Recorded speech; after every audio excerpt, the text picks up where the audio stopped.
आमद इमाम आमद इमाम अची जेल जा ॾिस चौगान हित कायर थी कर में ॿुध आसन जा अरमान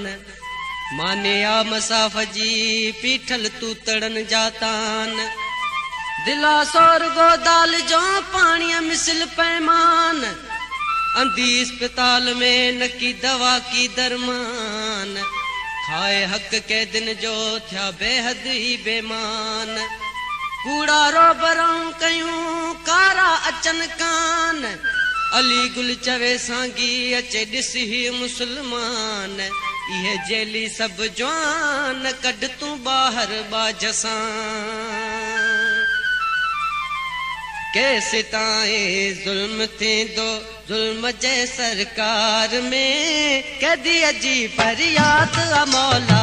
अली जी दरबार में कैसे ताए जुल्म थींदो जुल्म जे सरकार में कदी अजी फरियाद मौला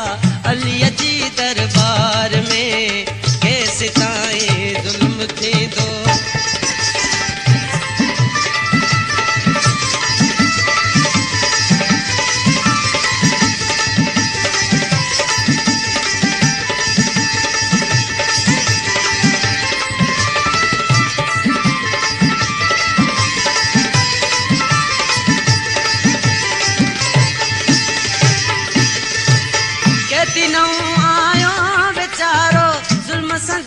सजा वठी कराटीन में कुटे ते के कंदा वनी पिजी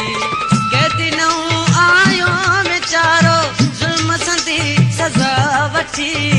कराटीन में कुटे ते के कंदा वनी पिजी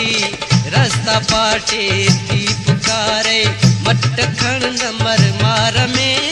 कहती अजी पर याद मौला अली जे दरबार में कैसे ताए जुल्म थींदो जेल जे सरकार में कहती अजी फरियाद मौला अली जे दरबार में कैसे ताए जुल्म थींदो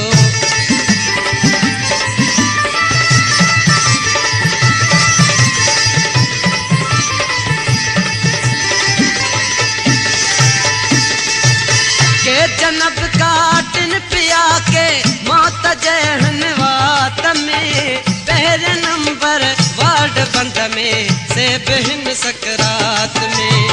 के जनब काटन पिया के मौत जहन वात में पहले नंबर वार्ड बंद में से बहन सकरात में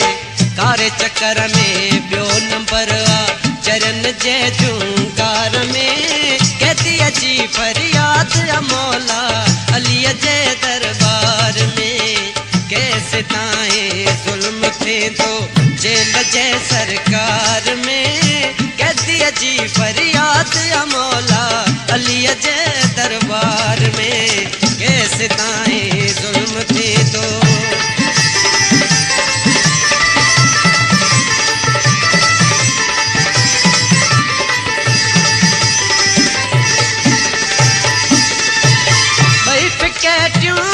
चक्कर आहिन भरल मज़कूर में वाटा दबी सोच खानू पोर्च खानू पूर में भई फिकेटियूं भई चक्कर आहिन भरल मज़कूर में वाटा दबी सोच खानू पोर्च खानू पूर में लोहार दर्जे कुंभार खानू हजाम रंग पातार में कहती अजी पर याद मौला अली जे दरबार में कैसे ताए जुल्म थींदो जुल्म जे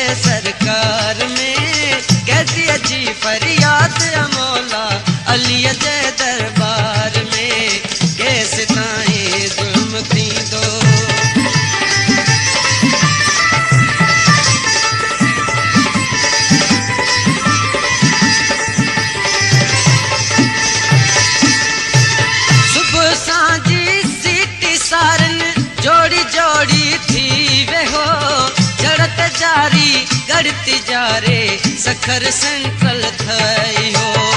सुबह सांझी सीटी सारन जोड़ी जोड़ी थी वे हो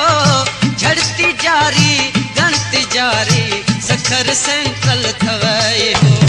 कहते सब मजबूर फाथा मच्छिया वांगे यार में कहती अजी फरियाद या मौला अली जे दरबार में कैसे ताए जुल्म थे दो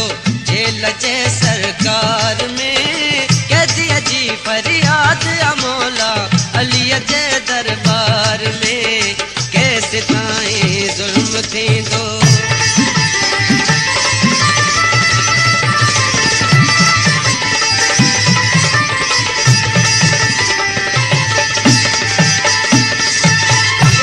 पली गुला नेठ थी दो बीता सब गमड़ा लही के दिन जा दुख दर्द सांगे जाने थो बस या अली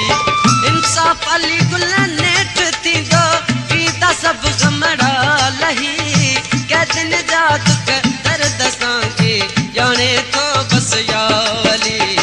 कहते सब आजाद थींदा जेल सब बर्बाद थींदा जे आधार में कहती अजी फरिया